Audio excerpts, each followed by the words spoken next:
On today's episode of Locked On Syracuse, we finish our position breakdown series as we take a look at the returning guards for Syracuse. Now, a few days ago, this would have been a lonely episode with just Quadir Copeland being covered, but because Judah Mintz makes the return for year number 2, we've got two names to break down. Plus, we take a look at the state of the guard position for Syracuse. It is absolutely loaded. It's your Locked On Syracuse Tuesday episode. Let's get right after it. You are Locked On Syracuse, your daily podcast on the Syracuse Orange, part of the Locked On Podcast Network. Your team every day.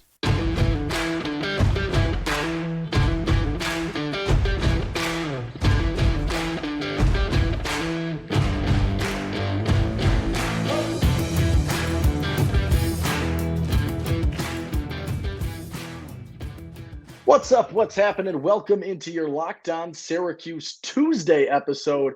I'm Owen Valentine saying thank you so much for making Locked On Syracuse your first listen today and every day. We're free and available wherever you get podcasts, part of the Locked On Podcast Network, your team every day. We've got a lot to break down today. We are finishing up our position breakdown video where we take a look at each position group and break down last season, give each guy a grade, and take a look at some of the question marks and predictions that we have for them going into next season. Now, today we break down two players. It's the last position group for Syracuse. It's the guards. It's Judah Mintz and it's Quadir Copeland. And then to wrap up our Tuesday episode, we take a look at the state of the guard position, which has undergone a massive transition in the last couple of weeks. It went from a potentially lonely spot to what could be considered overcrowded at this point in time. So we'll take a look first at Judah Mintz, then we'll take a look at Quadir Copeland, and then we'll wrap things up with the state of the guard position. For those of you watching on YouTube, you'll notice we've got a new graphics package, new layout. Hope you like it. If you like it, leave a little shout in the comments over on YouTube. We would greatly appreciate it. Shout out to the people at Locked On for making sure that we consistently upgrade to make sure we stay on top of everything. I think it looks great. I'm excited to have it and adds another element to our show. But today, we start talking Judah Mintz. And what an exciting thing to be able to group into this episode because, 6 days ago, 5 days ago, we weren't sure what was happening with Judah Mintz. Was he going to stay in the draft process? Was he going to test the waters and see, am I going to be a late second or am I going to be a UDFA in football terms or a G League pickup in the NBA right now, in the NBA draft? Or is he going to come back to Syracuse? And I think a lot of people, when you saw the latest mocks, when you saw the way things went that final week leading up to decision day last Wednesday, you started to think that maybe there's a chance he comes back, but especially based on those mocks. I was losing confidence looking into things like his tryout or his little showcase session with the Charlotte Hornets and a couple other things, some quotes that I saw. I wasn't entirely sure.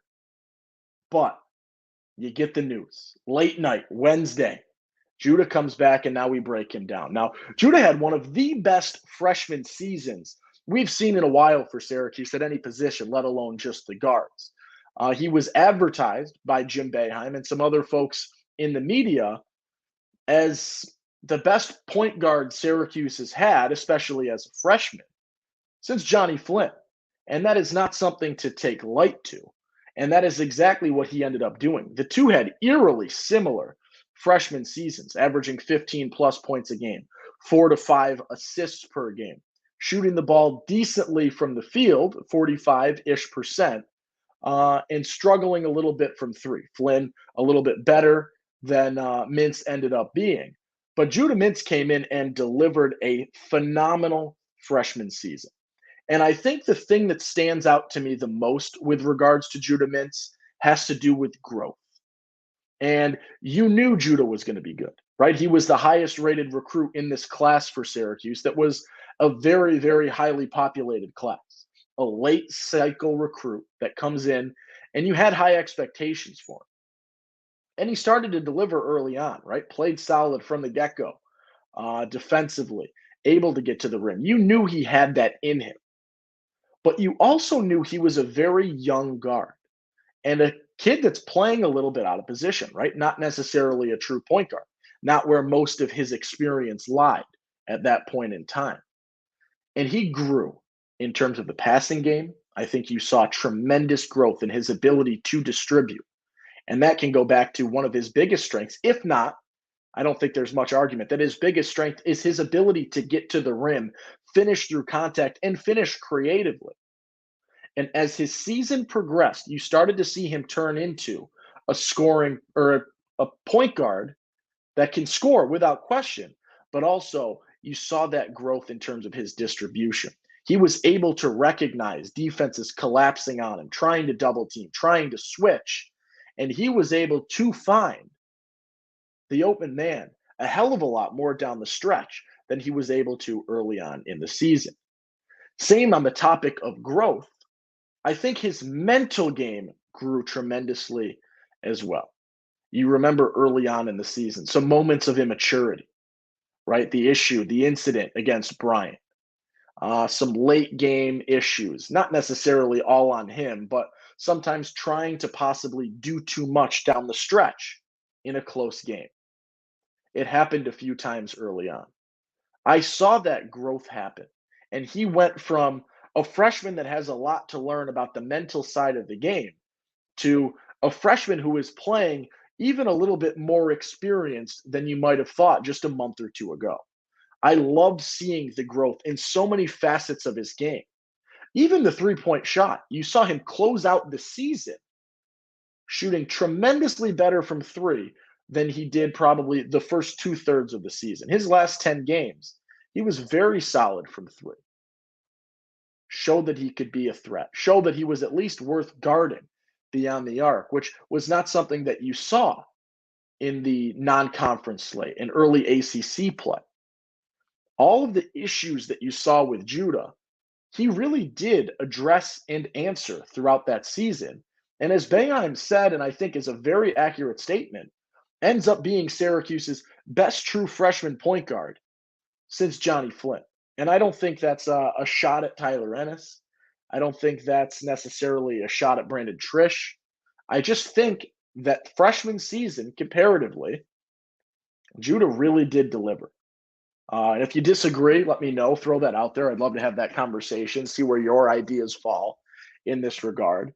One of the things that I think everyone will have stand out for this season as we look back on this season for Judah Mintz is obviously the best dunk since Johnny Flynn against Rutgers in that game against Illinois, where Judah elevates and puts a man on a poster. That will be a highlight that you will continue to see recycle through college basketball and Syracuse Twitter and social media for years and years and years to come. If I'm going to give Judah Mintz a grade, I really did like his season. I haven't even talked about defensively.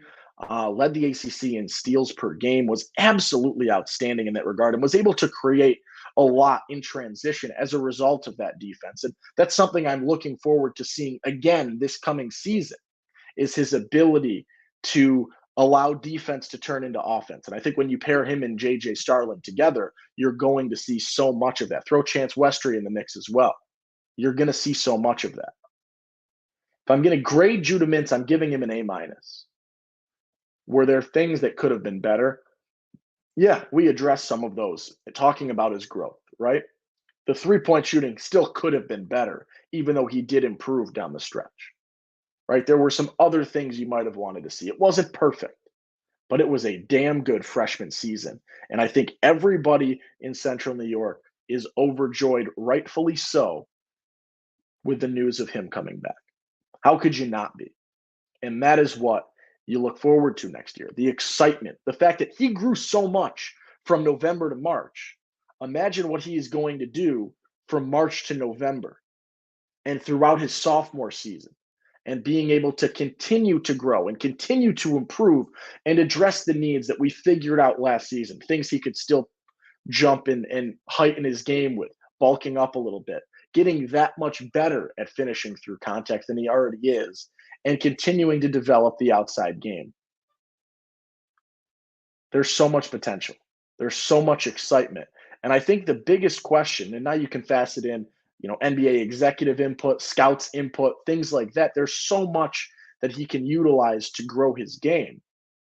I think the question with Judah is, where is the ceiling? Because I'm not necessarily sure at this point. The ceiling is very high. And you could see Syracuse's first close to 20-point scorer in some time if he shows improvement based on those numbers. 16 and change a game already this year. If the three-point shot continues to grow, is the ceiling a 20-plus point per game scorer? There's the question regarding Judah. Let's quick on the other side. We'll take a look at the only other returning guard for Syracuse. That's Quadir Copeland. But let's talk a little bit first about our friends from FanDuel Sportsbook.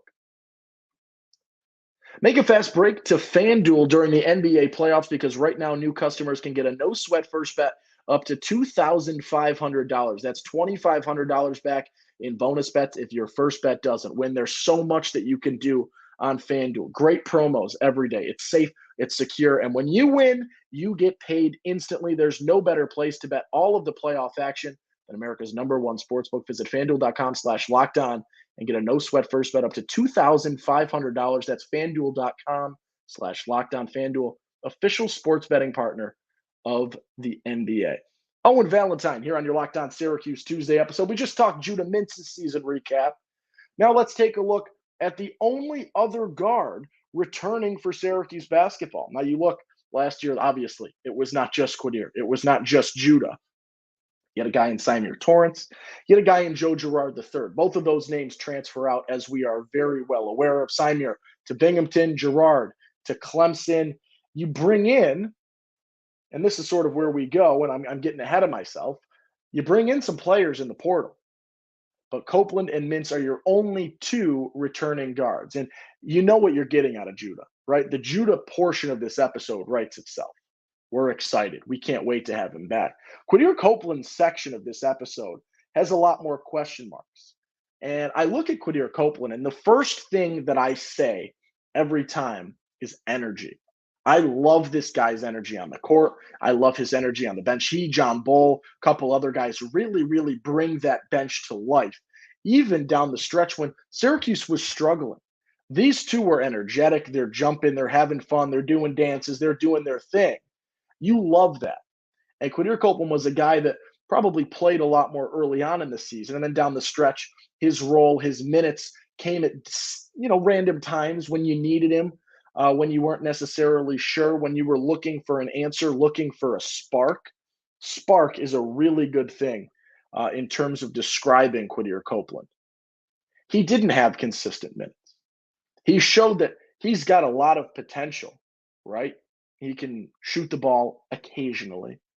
He can finish at the rim sometimes. He's incredibly creative. I mean, this is a guy that, for lack of a better way to put it, combines your very formal, more structured D1 ACC collegiate basketball with a pickup game almost. He just sort of plays freely, plays fun, and is willing to try things.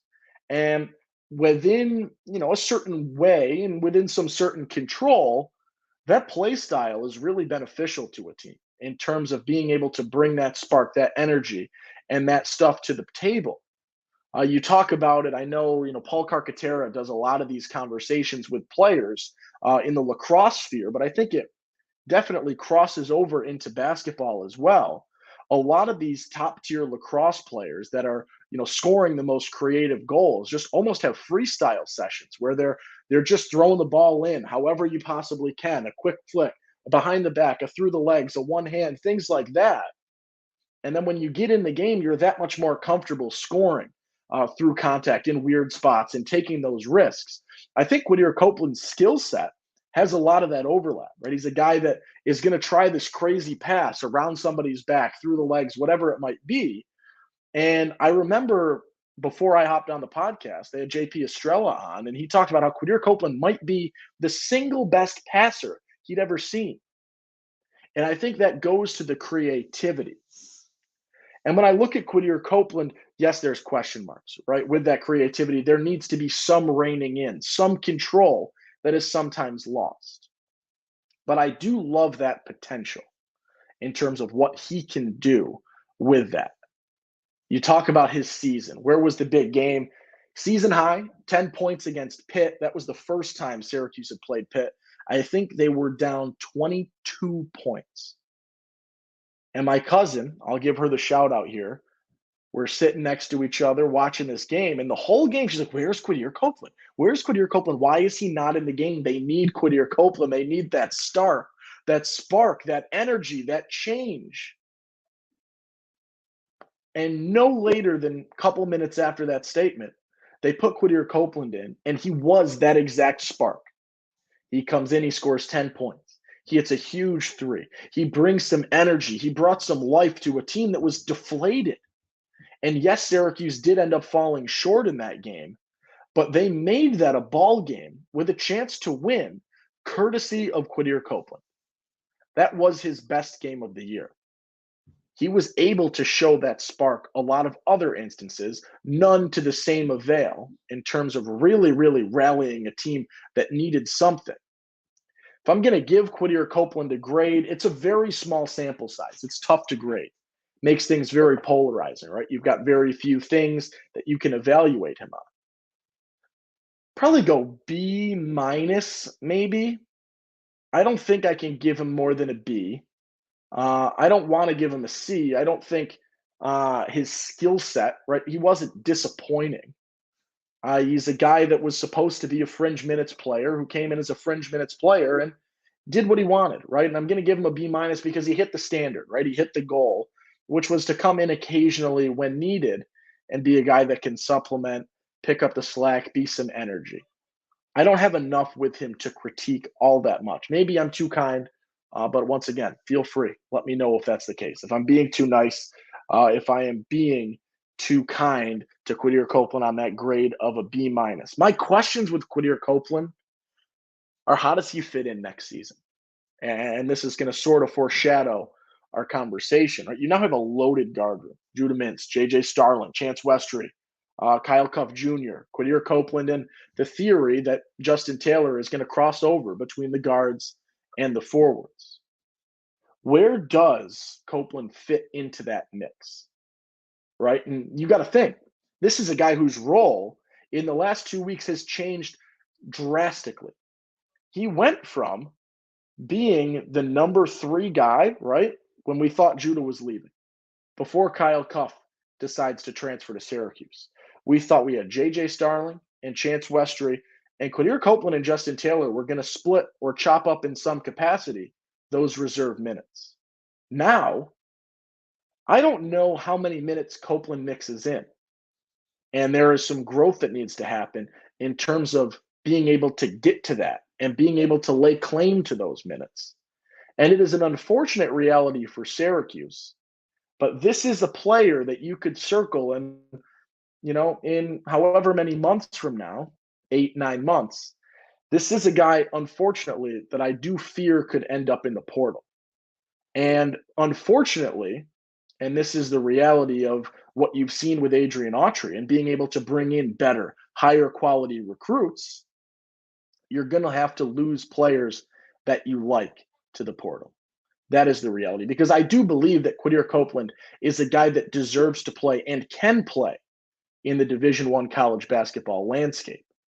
It is just at this point in time, with Judah Mintz and J.J. Starling theoretically starting, Chance Westry coming in off the bench, what can Kyle Cuff Jr. do? What does Justin Taylor do? I don't know if Quadir Copeland is going to be satisfied with the sparse minutes that are probably left on the plate, right? They are scraps in theory. I don't think anyone could fault him if that's the case. I don't want that to be the case. But I do look at this, and I look at the result of the fact that also, right, maybe you lose Judah next year to the draft. You theoretically do. You've got a top 100 recruit in Elijah Moore coming in at the guards to replace, right? Are Copeland's minutes there next year? I don't know either in terms of his junior season, a year down the road from what we're talking about now. That's the big question, is how does he fit in? Can he find minutes? And what happens? Does he transfer? I don't think anyone could blame him. Anyone could fault him. But that is an unfortunate reality of the jump in terms of recruiting that you've seen in 2-3 months under Red Autry. It's a good problem to have, but sometimes it is unfortunate when you lose or could lose a guy with as much energy and is a fun guy to watch and a guy that you really love to have around. That's where we go. Take a quick look now to wrap things up on your Locked On Syracuse Tuesday episode at the state of the guard position for Syracuse. I've been hinting at it a lot, especially throughout that conversation with Quadir Copeland, right? And where does he fit in? You've got a loaded guard room, right? How often is Jim Boeheim, some people might fault him for it, but the reality is, and sometimes I think it's a little extreme, but I do understand Boeheim's point that he made occasionally, is in the college basketball landscape, in televised ACC games, and all televised games, you have a break and a timeout every 4 minutes, plus more timeouts down the stretch, right? You don't necessarily need 4 or 5 guards rotating through. You don't need 4 or 5 forwards rotating through. You don't necessarily need a third center. They're guys you need on the roster for occasional instances, but your rotation is typically 3 guards, 3 forwards, 2 centers for an 8-man rotation. That is typically what you do throughout college basketball. And so with Judah and JJ Starling, 2 guys that demand and warrant 30-plus minutes a game, Chance Westry is your third guy. And I think he could definitely play a little bit of the 3, but he's a guy that is going to be deserving 15, 20 minutes a game in this current role. Where are the other guard minutes? Is Kyle Cup Jr., Quadir Copeland, chopping up the 3, 4, 5 minutes a game maybe where you need to throw that extra guard in there? Maybe someone gets into foul trouble and you're looking to get another sub in. Where are those minutes? Where do they get distributed? Because JJ Starling and Judah Mintz are going to be your starting guards, barring severely unforeseen circumstances. And both of these players, given what they did last season, are 30-minute guys, right? Chance Westry is going to be the guy that supplements. He's going to be the guy that is eating next and taking those minutes because of what he can do and that potential there. Kyle Cup Jr., a true question mark, right? We don't know what he can do. We haven't seen him play since really his high school hoop mixtapes, his high school highlights. He's been playing a little bit in the last few months, recovering, but he's been hurt for 2 years. Hasn't been playing in 2 years. Can he come out and be a nice surprise that maybe warrants minutes? Sure. There's a chance for that. Could he come out be a complete bust? There's also a chance for that. Quadir Copeland, what kind of growth is there this offseason? Does he grow to the point where the jump shot and the 3-ball for him becomes a little bit more reliant? I'll tell you that. If Quadir Copeland is going to be a guy that is warranting more minutes than 3, 4 minutes a game every few games, right? I don't think Quadir Copeland in this given lineup is an everyday player necessarily. He could be an 50% of games type player where he's getting a few minutes and the rare instance where he's getting extended minutes. Or, and this is how you see Copeland propel himself into 5-10 minutes a game more consistently. If Copeland shoots the 3 at a solid clip, he shoots his way into minutes because Judah, JJ, and Chance are by no means phenomenal 3-point shooters. And Syracuse's 3-point shooting comes primarily this coming season from the forwards in terms of Chris Bell, in terms of Justin Taylor, in terms of Benny Williams. And so to have a guard, and Quadir Copeland is a crossover type player, right? He could technically be a forward if you really want him to. But to be a guy in that role that can shoot the 3, I think you're going to find yourself minutes if you're hitting 3s, if you're making shots coming in off the bench. Autry will find you those minutes if that is the case. We'll see what happens. We will. That's sort of where we'll leave things off today. We talked Judah Mintz. He got an A- on the season recap. If you agree, let me know. If you disagree, also let me know. I talked Quadir Copeland. He got the B-. I said the sample size wasn't large enough to bring him above that or below that. I think that's sort of where I saw him fall. Are there things to improve on? Yeah. Did I hype him up mainly? Yes. Could he improve defensively a little bit? Sure. Decision making, yes. But I do like what he brings to the table. And then we broke down briefly the state of the guard position for Syracuse, a loaded spot where you've got a really set in stone idea of where probably 75% of the minutes come from, if not more than 75% of the minutes. And you've got four guys that, in theory, are rotating through the remaining 25%. Where do those minutes get broken down? Throw your thoughts in the comments. Tweet at me at LO_Syracuse if you've got ideas. If you've got content topics you want us to hit on, we'll continue going through this week. What's next? I really want to take a look at the transfer situation. Donna Dakota over at Syracuse.com put out a really good article. Maybe I'll reach out, see if she would love to hop on the show about the success rate of Syracuse players that transfer in as opposed to former Syracuse players that have transferred out. Really good read if you haven't seen that yet over at Syracuse.com from Donna Dakota. But we will see what happens. That will do it for today's episode of Locked On Syracuse. I'm Owen Valentine saying thank you so much for making Locked On Syracuse your first listen today and every day. Free and available wherever you get podcasts. Part of the Locked On Podcast Network, your team every day. If you have a minute, make somebody smile today. Be kind. I'll catch you tomorrow. Peace.